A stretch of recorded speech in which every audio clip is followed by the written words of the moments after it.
사랑과 은혜가 충만하신 하나님 아버지, 의로우신 하나님 앞에 도저히 나아갈 수 없었던 우리에게 십자가 구속으로 완전한 길을 내어주신 예수 그리스도의 은혜가 넘치는 더욱더 감격스러운 주일 예배가 되게 하여 주옵시고, 연약하고 허무한 인생이 주님으로 인해 값지고 또한 아름답게 변화되어 가기를 원하며, 저희들의 교만함을 버리고 겸손하지만 정말 당당한 주님의 자녀로 인도하여 주옵시기를 간구하며 예수님의 이름으로 기도드립니다. 아멘.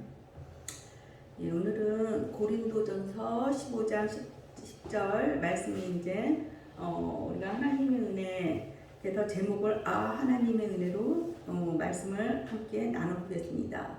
한번 다시 한번 고린도전서 15장 10절 다 같이 한번 합독하시겠습니다. 말씀 생각하면서요. 그러나 내가 나된 것은 하나님의 은혜로 된 것이니 내게 주신 그의 은혜가 헛되지 아니하며 내가 모든 사람보다 더 많이 수고하였으나 내가 한 것이 아니요 오직 나와 함께 하신 하나님의 은혜라.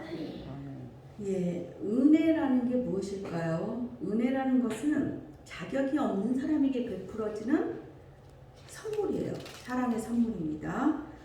구체적으로 이 은혜를 보면은 우리가 하나님께서 우리에게 명하신 바를 우리로 하여금 우리가 할 수 있도록, 실천할 수 있도록 도우시는 하나님의 인재인 것입니다. 우리가 하나님의 인재하면은 무엇일까요? 이 하나님의 인재는 너무나도 중요해요. 근데 우리가 소홀히 생각할 때가 굉장히 많이 있습니다. 예배나 기도나 교제나 봉사할 때 하나님이 인재가 없이 할 때는 내 힘으로 하기 때문에 지치고 힘들고 낙심하고 쓰러지는 것입니다. 그렇기 때문에 우리는 이 예배할 때조차도 우리는 하나님의 인재를 구해야 돼요. 그래서 이렇게 하나님의 인재의 그 목적은 새로운 심령으로 거듭나서 주님을 더 바라보게 하려는 거예요. 그래서 그 인재는 우리가 보통 머릿속에 생각하는 인재가 우리가 눈에 보이는 것, 뭐 은사, 능력, 행함, 이거를 현상적인 것을 통해서만이 우리는 하나님의 인재가 있구나, 저분은 정말 하나님의 인재가 있구나, 이제 이렇게 생각하는데 그거는 하나님의 일부분에 속하는 거예요. 그래서 그런 인재의 현상은 그 하나의 일부분이지 전체가 아니라는 것을 우리가 항상 생각하면서 정말 하나님의 인재의 목적을 따라 살면은 우리 자신이 변하게 되는 거예요. 그래서 변하면서 내 자신이 변하면 하나님께 영광이 되는 것입니다. 자, 그래서 우리는 이렇게 하나님의 은혜를 사모해야 돼요. 하나님의 은혜를 사모하는 마음으로 우리는 나아가야 합니다. 예배, 특히 예배는 하나님의 은혜를 사모하는 마음으로 우리가 그러한 마음 자세로 나와야 돼요. 우리는 은혜로 구원받고 은혜로 부르심을 받았습니다. 그렇기 때문에 오직 은혜에 의한 삶을 살기 위해 중요한 한 가지는 우리가 하나님의 은혜가 무엇인지를 분명하게 알아야 하는 것입니다. 아멘. 그런데 우리는 하나님의 은혜가 뭔지 모르고 살 때가 너무나도 많아요. 하나님의 은혜의 삶을 잘 살지 못하는 이유 중에 하나는 하나님의 은혜가 정말 구체적으로 무엇인지 우리가 짚지 않고 나아갈 때 그냥 얼렁뚱땅 살아가게 되는 거예요. 그래서 이 시간 하나님의 은혜가 무엇인지 우리가 말씀 속에서 한번 살펴보겠습니다. 첫째로 하나님의 은혜는 부르심의 은혜가 있습니다. 자, 에베소서 2장 8절에 한번 2장 8절에 같이 합독하시겠습니다. 너희는 그 은혜에 의하여 믿음으로 말미암아 구원을 받았으니 이것은 너희에게서 난 것이 아니요 하나님의 선물이라. 자, 하나님의 부르심이 있어야 우리는 예배도 나올 수 있는 것입니다. 이 시간에 하나님께서 콜링을 하셨기에 우리가 이렇게 나온 것이에요. 우리의 발로 물론 맞지만 주님의 인도하심이 있다는 것입니다. 아멘. 자, 부르심의 궁극적인 목적은 하나님의 영광에 들어가게 하시려는 거예요. 하나님의 영광은 어떤 것이죠? 영원한 영광이에요. 그렇지만 우리 스포츠 스타들 그 올림픽 할 때 보면은 금메달, 메달을 따죠. 그러한 메달 따는 영광, 그러한 세상적인 영광은 잠깐의 영광입니다. 이렇게 하나님의 영광은 영원한 것입니다. 둘째로는 고난도 하나님의 은혜예요. 그래서 베드로전서 5장 10절 보시면 모든 은혜의 하나님 곧 그리스도 안에서 너희를 부르사 자기의 영원한 영광에 들어가게 하시니가 잠깐 고난을 당한 너희를 친히 온전하게 하시며 굳건하게 하시며 터를 견고하게 하시리라. 오래 가는 고난이 아니라 뭐라고 했어요? 잠깐의 고난. 고난은 잠깐의 고난이에요. 영원한 영광에서 영원과는 대조를 이루는 것입니다. 그래서 우리는 이처럼 영원한 영광을 묵상하면 잠깐의 고난은 우리가 기쁘게 견딜 수 있는 것입니다. 아멘. 고난 가운데 주님과 함께 할 때 그때의 그 동행함은 우리는 거기서 정말 하나님의 주시는 참 기쁨을 거기서 더욱더 깊은 기쁨을 느낄 수 있는 것입니다. 버마 땅으로 간 한 선교사 아군이랑 저슨이라는 선교사가 있었어요. 그분은 자신 넷과 아내를 모두 버마 땅에서 잃었습니다. 그럼에도 불구하고 또 그는 억울한 죄를 뒤집어쓰고 또한 감옥에서 6년간을 질병과 싸워야 했어요. 7년째 되는 해 그는 한 명을 비로소 전도했습니다. 그러나 그의 별명은 미스터 글로리 페이스였어요.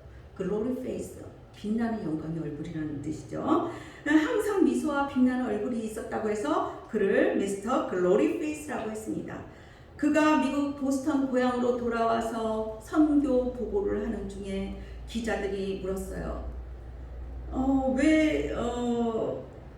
이분은 이제 그 선교 보고를 하는데 자기의 고난은 일자 한마디도 얘기 안 했어요. 오직 십자가 고열의 공로만 얘기를 한 것이죠. 복음만을. 그러니까 한 기자가 왜 고난의 이야기는 전혀 하지 않고 다른 얘기만 이렇게 계속 하시는 거죠. 그러니까 선교사가 하는 말씀이 다른 이야기라뇨. 예수 그리스도의 십자가 그 공로만이, 그 고난이 그렇게 큰데 나의 고난은 아무것도 고난이라고 생각한 적이 한 번도 없습니다. 하루하루가 저는 영광의 순간이었습니다. 이렇게 단언하고 말했어요. 그때 선교사의 얼굴은 글로리 페이스였다고 합니다. 자, 여기서 우리는 무엇을 알 수 있죠? 바로 스데반 집사의 영광스러운 죽음의 비밀이 여기 있는 것입니다. 그렇습니다. 우리가 하나님의 은혜를 경험하면 영광의 얼굴로 우리도 살 수 있는 것입니다. 우리도 이러한 하나님의 은혜를 누리고 매일매일 승리하는 우리 모두가 되기를 축원드립니다. 자, 셋째로 온전하게 하시는 은혜를 주십니다. 온전하게라는 단어는요, 그물을 깁는다, 씻는다에서 유래한 단어예요. 근데 우리는 인생의 그물은 자주 더럽혀지고 찢어지고 고난을 통해서 그물을 수선하고 깨끗이 씻을 수가 있는 것입니다. 그래서 이렇게 찢어지고 더러운 것은 그러한 고난은 그물을 수선하고 청소함으로 우리를 온전하게 하는 하나님의 은혜가 부어지는 시간인 것입니다. 자, 그 다음에 넷째로는 하나님의 은혜는 굳건하게 하는 은혜를 주시는 것입니다. 사도행전 2장 25절 보시면 다윗이 그를 가리켜 이르되 내가 항상 내 앞에 계신 주를 배웠으며 나로 요동하지 않게 하기 위하여 그가 내 우편에 계시도다. 굳건하게 하다라는 말의 유래는 안정되게 하다, 치우치지 않는다의 본래의 뜻이에요. 그래서 예수님이 십자가를 지시기 전에 베드로에게 하신 말씀이 사단이 밀가부르듯이 너를 흔들지만 너가 흔들리지 않게 내가 기도한다고 하셨어요. 지금도 주님은 흔들리는 우리를 위해서 기도하고 계십니다. 그래서 우리는 주님을 똑바로 바라보면 요동하지 않는 것입니다. 다섯째로는 강하게 하시는 은혜를 주십니다. 이사야서 40장 31절 말씀 보시면 오직 여호와를 앙망하는 자는 새 힘을 얻으리니 독수리가 날개치며 올라감 같을 것이요 다른 박질하여도 곤비하지 아니하겠고 걸어가도 피곤하지 아니하리로다. 강하게 하신다의 유래는 힘을 공급한다에서 왔습니다. 누가 공급하시죠? 하나님께서 공급하십니다. 우리가 은혜 안에 있을 때만이 이러한 하나님의 힘을 공급받을 수 있는 것입니다.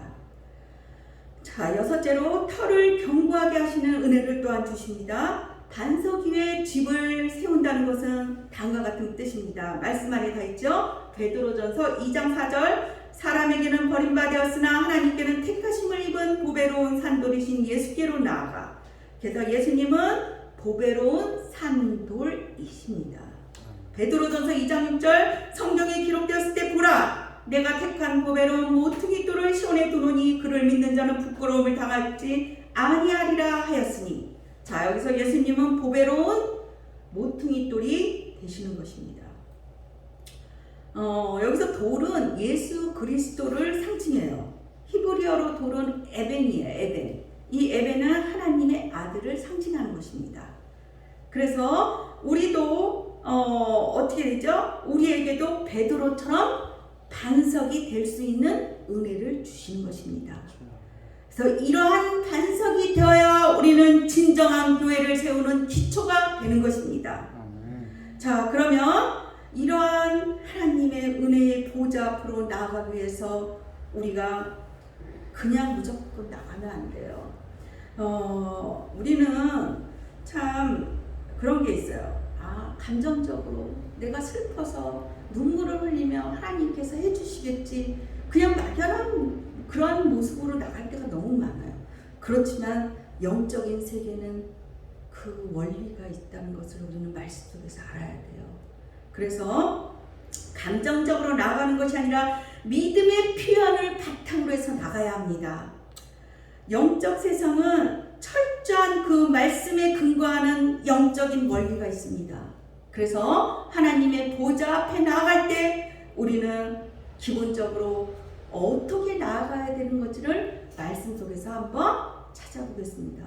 너무너무 중요한 거죠. 첫째로 하나님의 보좌 앞에 나아가기 위해서 첫째로 어떻게 해야 되냐 하면은 오직 십자가의 공로를 의지하여야 합니다. 아멘. 예수님이 흘리신 그 귀한 피는 죄인들을 위해서 자기 몸을 아낌없이 내어주신 그러한 귀한 보혈입니다.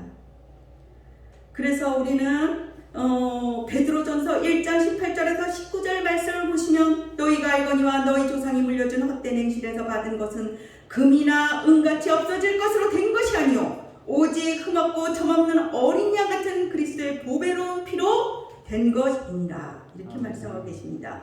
예수 그리스도의 십자가 보혈은 이미 오래전부터 예언된 언약의 피인 것입니다.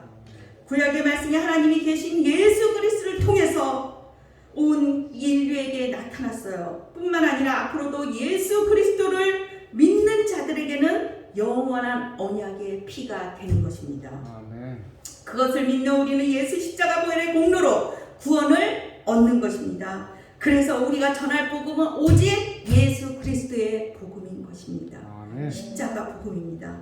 우리는 이것을 사도들의 삶에서 우리 잘 볼 수 있어요. 성경에서 보면 사도들은 오직 십자가 복음을 전했습니다.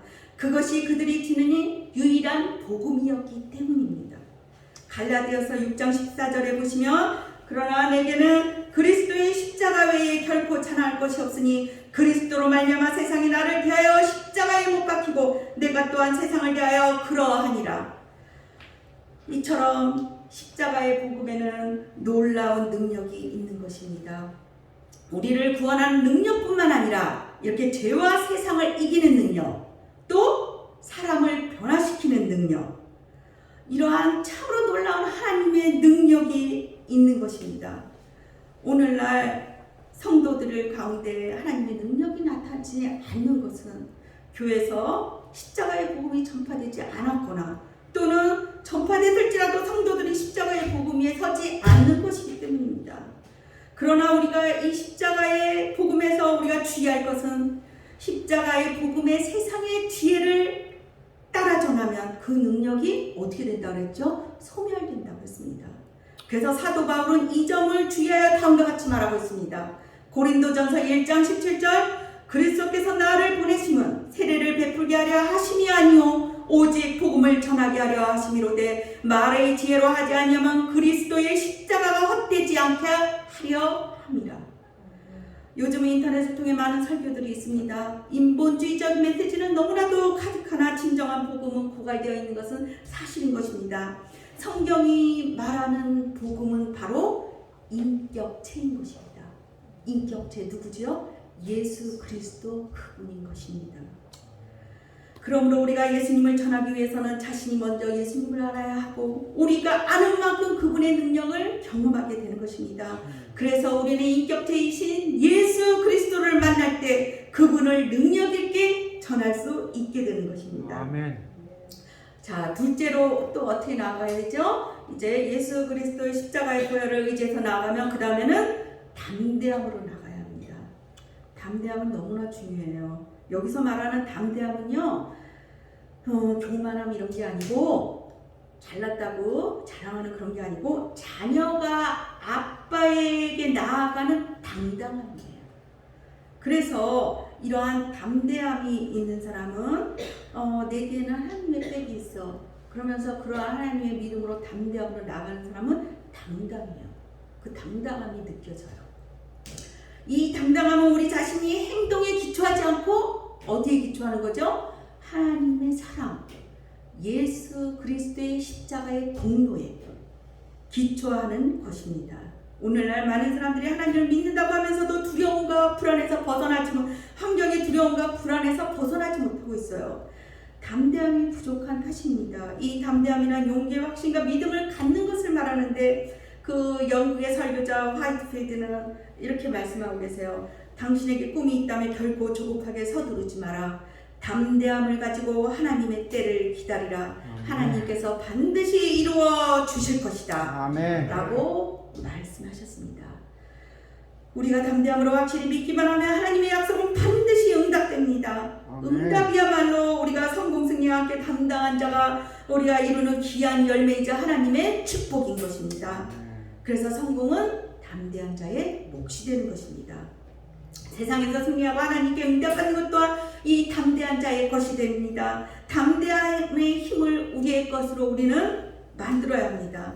그래서 하나님도 이러한 담대한 자를 축복하는 것입니다. 자, 근데 담대함의 힘을 우리가 만들어야 되는데 우리가 이것을 가지고 있으면서 두려워하는 이유가 있어요.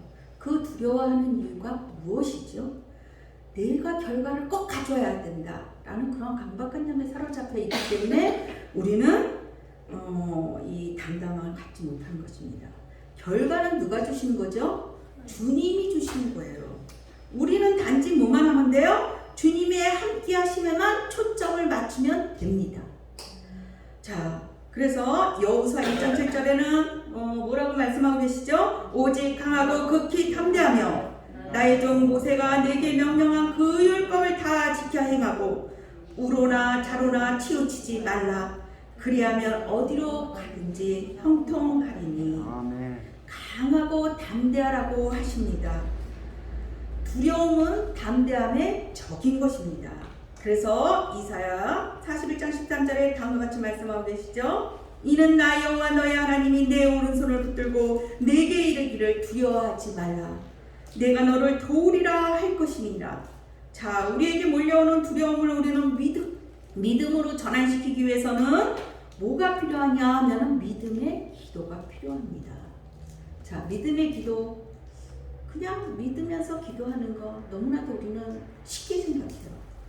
이 믿음의 기도는요, 정말 산을 움직일 수 있는 그러한 기도, 그러한 믿음의 기도의 원리를 우리는 마음속에 새기고 기도를 할 때 하나님께서 능력 주시리라 믿습니다.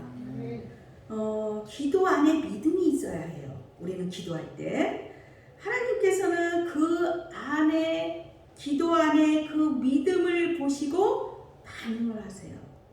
자, 믿음의 기도란 우리가 마음으로 기도하고 또한 영으로 기도하는데 우리가 마음으로 기도할 때 우리가 입술로 우리의 언어로 기도할 때는 그 한계가 있다라는 거예요.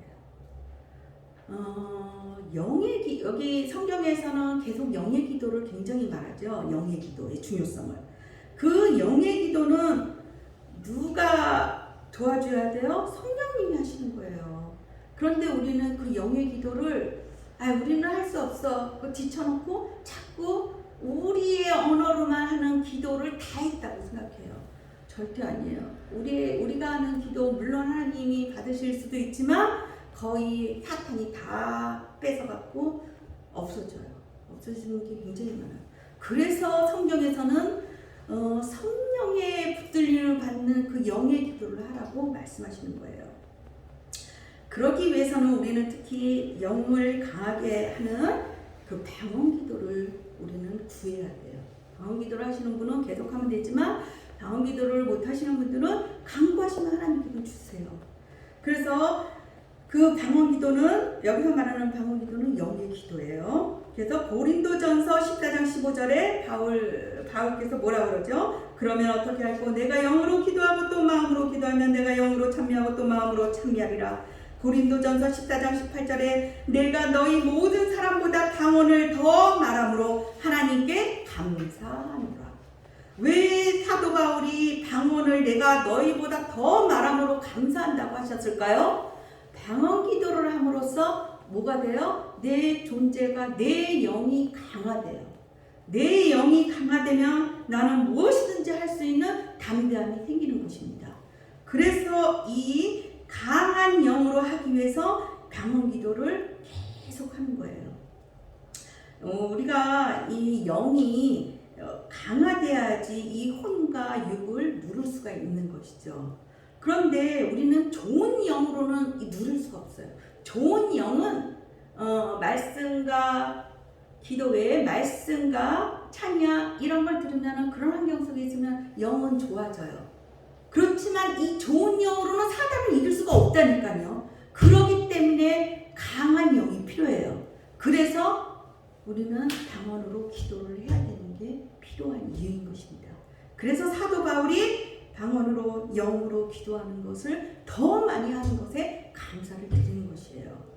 그래서 이렇게 더 강한 영으로 되기 위해서는 성령의 인도함을 받는 그 방언 기도가 반드시 필요한데 방언으로 기도할 때 혼과 싸우는 그 기도의 시간이 필요한 것입니다.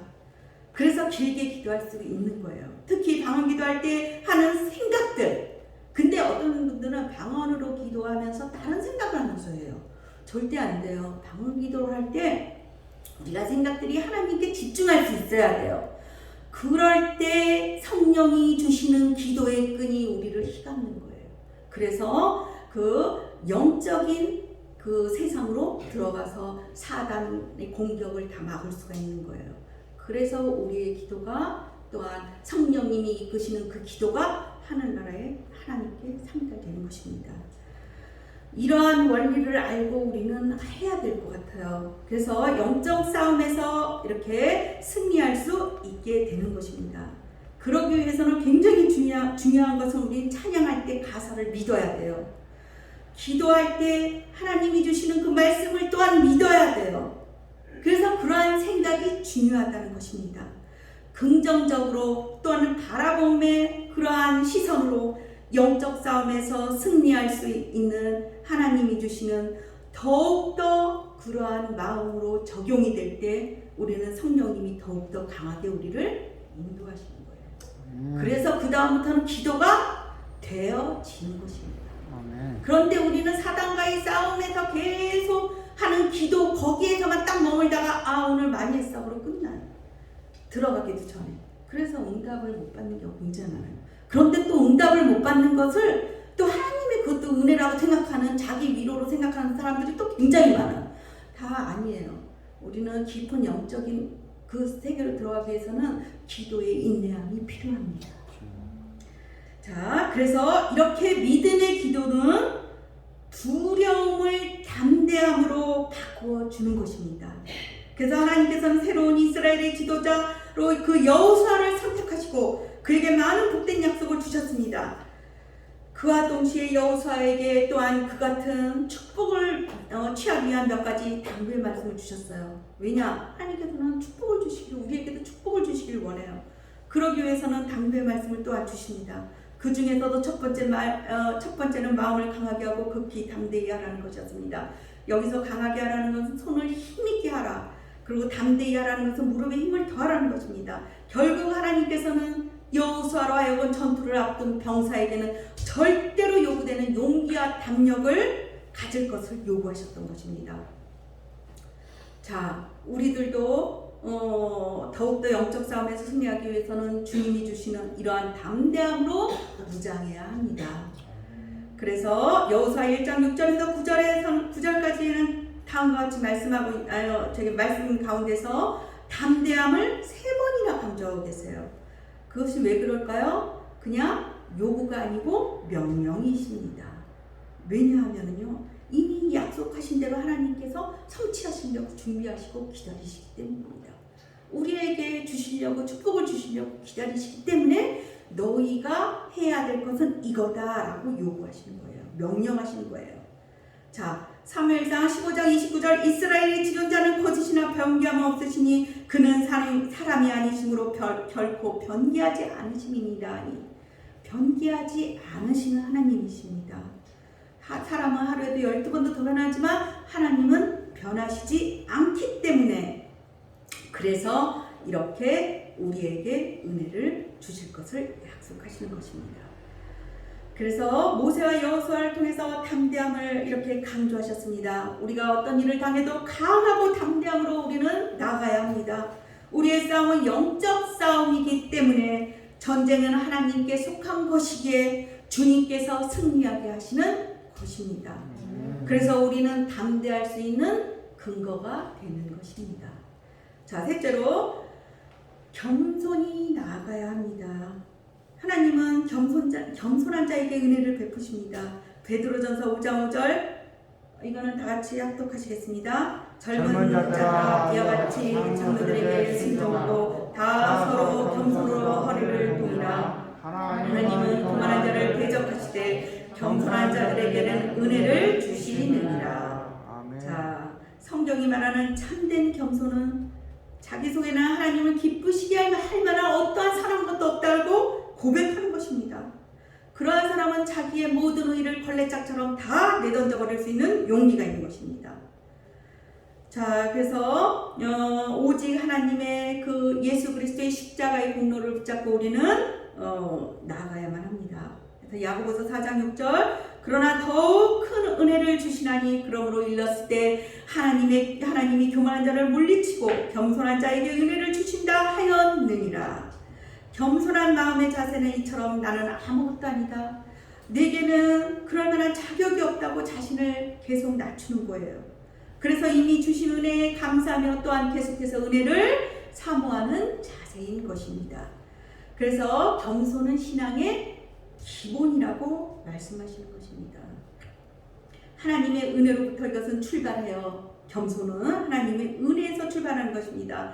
그래서 겸손은 단순히 나의 문제가 아니고 그것을 넘어서 하나님의 일을 이루어 교회를 섬기는데 꼭 필요한 필수 자세인 것입니다.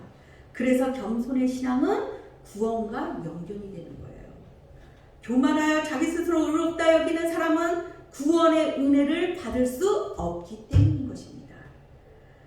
자, 이처럼 우리 한번 겸손의 어원도 한번 볼까요? 겸손은 그 라틴어 휴밀리타스, 즉 흙이라는 흙을 의미하는 후무스에서 왔어요.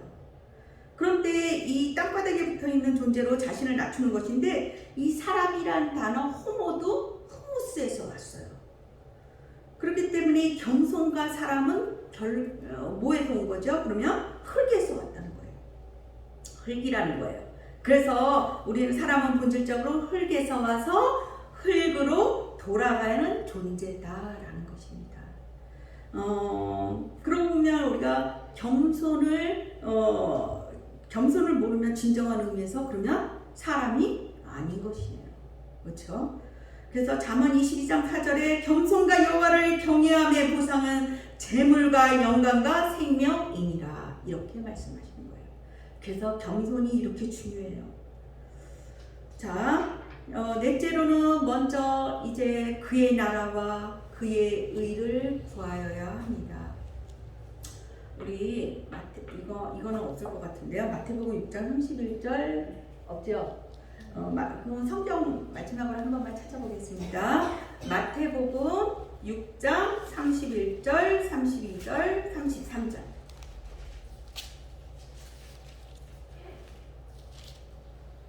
예, 6장 31절 다 같이 계속 공독하시겠습니다. 그러므로 염려하여 이르기를 무엇을 먹을까, 무엇을 마실까, 무엇을 입을까 하지 말라. 이는 다 이방인들이 구하는 것이라. 너희 하늘 아버지께서 이 모든 것이 너희에게 있어야 할 줄을 아시느니라. 그런즉 너희는 먼저 그의 나라와 그의 의를 구하라. 그리하면 이 모든 것을 너희에게 더하시리라. 자, 우리는 이 말씀을 보면서 무엇을 생각하나요? 우리는 염려하여 무엇을 먹을까? 오늘도 무엇을 마실까? 무엇을 입을까? 우리의 세상 고민, 세상 염려, 아파서 이 내 병은 어떻게 고칠까? 이런 거에만 우리는 하다가 하루를 다 보낼 때가 너무나도 많아요. 우리가 이러한 31절의 수준에서 끝나지 말아야만 하는 것입니다. 거기서 좀 더 나아가 32절, 33절까지 와야 돼요. 그래서 우리는 그의 나라와 그의 의를 구하는 그 삶을 우리 각각 우리는 묵상하면서 나에게는 그의 나라와 그의 의를 구하는 그러한 기도가, 그러한 삶이 무엇인지를 각자에게 주시는 그 은혜가 있을 거예요. 그것을 우리는 묵상하면서 하루를 또 기도하면서 나가야 해요. 한 예로 그 이랜드 회장 박성수 회장님이 계시죠? 그분은 마태복음 6장 31절, 32절, 33절 이 말씀을 가지고 평생 목표로 삼고 그의 나라와 그의 의를 구하는 것이 선교라고 생각했어요. 이분은. 그래서 이분은 자기 나름대로의 그러면 내가 땅끝까지 복음이 전파돼야 되는데 그 나에게 있어서 땅끝은 어딜까? 각자의 땅끝이 있겠죠. 나의 땅끝은 우리 부모님이에요. 나의 땅끝은 우리 자녀예요. 뭐 여러 가지. 그렇지만 이분의 땅끝은 어디라고 생각했냐면 인도라고 생각했어요. 그냥 구체적으로. 그러려면은 인도까지 가려면은 그 선교 그 비용이 어마어마하게 들거든요. 그렇기 때문에 그분은 그때 당시에 옷가게 하나만 하고 있었어요. 그렇지만 내가 이 옷가게 한 개가 현대그룹 정도의 그러한 그룹이 될 거다라고 생각하면서 하나님께 구했어요. 그렇지만 이 사람의 목표는 분명한 선교였어요. 그것은 누가 아시죠? 하나님이 아시니까. 그 목표가 분명한 것을 하나님이 아시면은 그 기도는 이루어지는 거예요. 그래서 이분의 기도는 그 목적이 선교를 위한 대형 그룹인 그 이랜드가 바로 탄생한 것입니다. 그래서 이처럼 우리는 하나님을 먼저 기쁘게 해드리고 우리 삶의 목적이 그 하나님 나라에 두면 이 범사는 자동으로 이루어지는 것입니다. 우리 삶의 초점을 그의 나라와 그의 의에 분명히 맞춰 살아가는 우리 모두의 삶이 되기를 축원드립니다. 기도드리시겠습니다. 하나님 아버지, 오늘도 주님이 주신 말씀으로 우리들이 하나님의 은혜의 보좌 앞에 좀 더 친밀하게 그리고 간절히 그리고 말씀으로 나아갈 수 있게 되기를 기대합니다. 우리는 기도할 때 너무나도 내 한탄과 내 감정으로만 아버지 나아갈 때가 너무나도 많이 있습니다. 우리의 믿음을 보여주지 못한 적이 너무나도 많이 있습니다. 그러나 이 자리에 하루를 살아내는 것이 또한 벅차고 건강의 문제로 고통스러우며 환경과 경제적으로 힘든 심령들이 있습니다. 그들의 부르짖는 소리를 주여 응답하여 주시옵소서.